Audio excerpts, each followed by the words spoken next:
Alors, cette vidéo est pour expliquer peut-être un principe de sécurisation en fait de site web.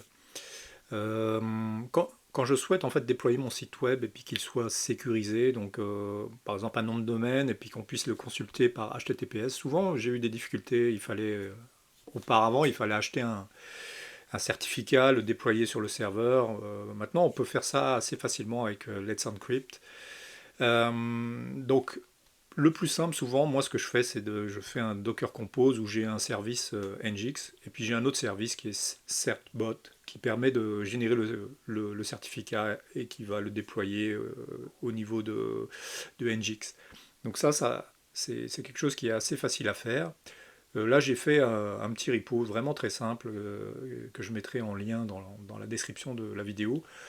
Donc, comme je le disais, j'ai un Docker Compose avec essentiellement deux services, Nginx et Certbot. C'est juste ça. Certbot, qu'est-ce qu'il va faire? Lui, il va générer une commande qui va générer les certificats qui vont être déployés dans Nginx.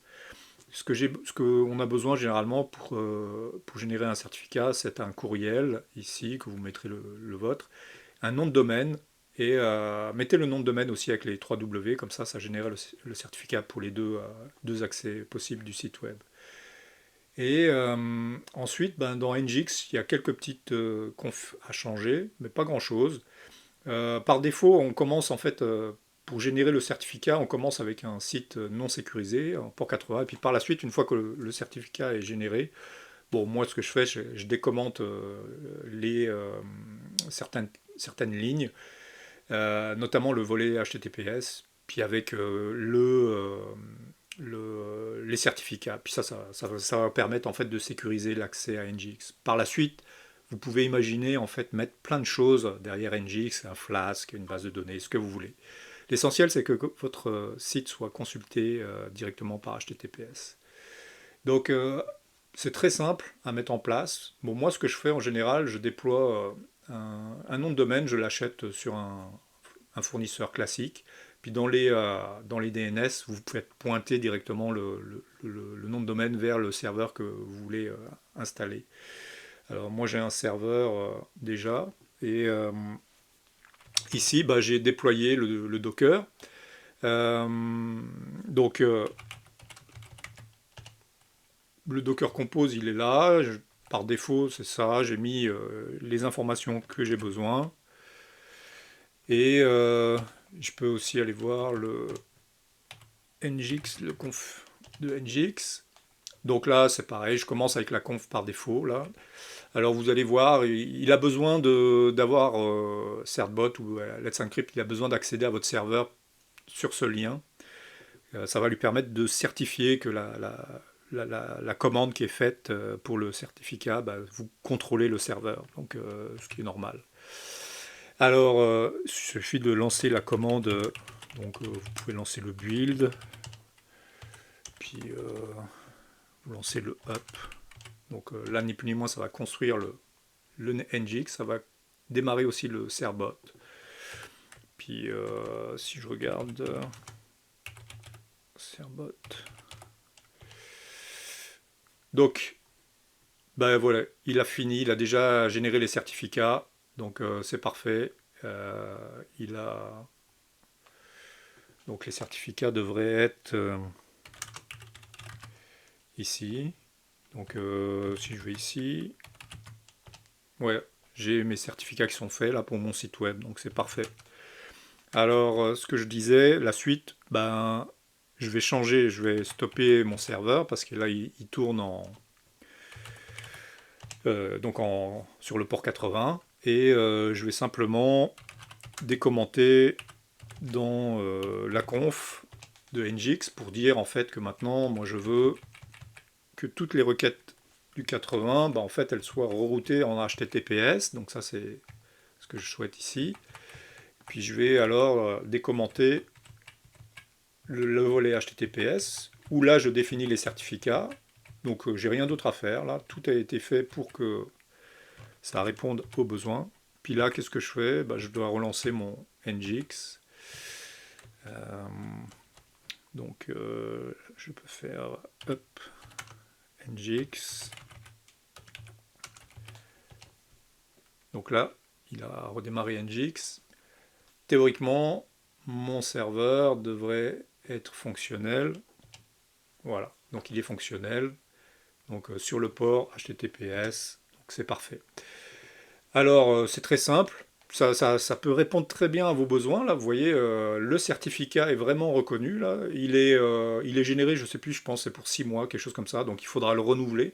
Mais ça se fait rapidement avec la commande là. Mais au moins vous avez un site qui est sécurisé avec un certificat qui est reconnu, ce qui est correct pour faire un site web HTTPS. D'autres choses que j'ai mis aussi sur le repo, ben, en fait, c'est toujours ce qui va toucher à la sécurisation. Ben, en fait, vous avez vu, là, je me suis connecté en HTTP, en SSH. Alors, le risque pour un serveur, c'est d'être attaqué sur le SSH. Donc, ce que je conseille, c'est d'éviter de permettre en fait aux routes de se connecter en SSH. Donc, vous pouvez changer cette config dans SSH. Et aussi, ce que vous pouvez faire, c'est changer le port du SSH par défaut, parce que effectivement, le port 22 va être forcément attaqué, parce que c'est le port par défaut. Donc en général, les pirates, c'est par là qu'ils vont rentrer. Et qu'est-ce qu'ils vont faire? Bah, ils vont faire des tentatives de logging avec root ou admin ou quelque chose comme ça. Et ça risque d'être chaud. Donc je préfère moi souvent créer un utilisateur qui va pouvoir se connecter en SSH, qui n'a pas autant de droits que root. Et puis une fois que je suis sur le serveur, je me mets en root, donc ce qui est plus sécuritaire. Et ce que je fais aussi, c'est que j'installe un outil qui est fail to ban. Ça c'est vraiment un outil qui est sympa. Lui, ce qu'il peut faire, c'est analyser les logs de ce qui se passe sur le serveur et puis bannir ou mettre en place des règles de firewall. En l'occurrence, moi, ce que je fais, j'utilise Fail to Ban pour le SSH justement. Je lui demande d'analyser ce qui se passe au niveau du log du SSH et il peut en fait détecter des intrusions multiples. Donc en faisant l'analyse du log, on va les voir, hein, les intrusions, avec les loggings qui ont échoué. Lui, il va les détecter. Puis s'il en détecte énormément, il peut mettre en place une règle automatiquement de firewall. Donc il peut bloquer une IP. Puis ça, c'est un outil qui tourne donc en arrière-plan. Là. Donc vous n'avez rien à faire, simplement l'installer, configurer. Comme je l'explique ici, vous pouvez le configurer selon votre machine. Puis lui, qu'est-ce qu'il va faire? Il va vraiment analyser qu'est-ce qui se passe au niveau du log, est-ce qu'il y a des détections d'intrusion, et puis comme j'ai dit, il va mettre en place des règles. Puis vraiment, c'est très pratique parce que vous allez voir, rien que ce serveur là qui tourne euh, depuis quelques heures maintenant, je l'ai lancé, donc vous pouvez voir, donc là, il tourne, et je peux lui demander un statut là.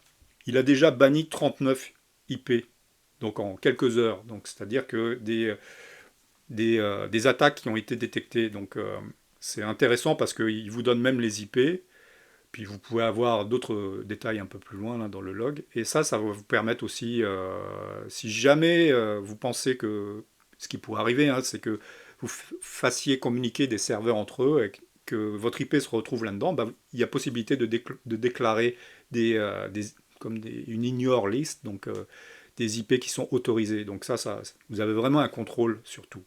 Au moins, c'est un outil qui va scanner en fait tout le temps ce qui se passe et puis ça va vraiment sécuriser totalement vos serveurs. Et un autre outil aussi qui est intéressant, c'est Port Entry. Ça va vous permettre d'éviter des scans de ports. Donc on sait très bien que sur nos serveurs, on laisse souvent des ports ouverts. Puis moi, je déconseille ça. Le seul port qu'il faudrait qu'il soit ouvert, c'est le port 22, plus peut-être le port 80 ou 443, là, si c'est un site web. Et, euh, ces ports-là, vous pouvez donc les superviser. Les autres, en fait, ça devrait être en interne. Si vous avez des containers, ben, en fait, il suffit que vos containers voient les ports entre eux, mais pas besoin que ces ports soient visibles de l'extérieur. Dès que vous exposez un port à l'extérieur, ben, c'est une possibilité d'intrusion. Donc on éviterait ça. Puis s'il y a des ports qu'on est obligé de laisser ouverts, ben, on peut, et si on veut vérifier que notre machine est attaquée, on peut mettre Port Entry. Et puis bien sûr, il y a tout ce qui est les règles de firewall là qu'on peut mettre en place. Tout ça, c'est important en fait, ça va sécuriser votre application. Donc ça, c'était juste une vidéo avec un repo qui est vraiment très simple, mais qui peut vous sauver beaucoup de tracas, notamment au niveau de la sécurité. Donc juste quelques lignes de code, quelques petites applications bien simples à installer, et puis vous êtes tranquille, au moins pour ce volet de votre application. Voilà.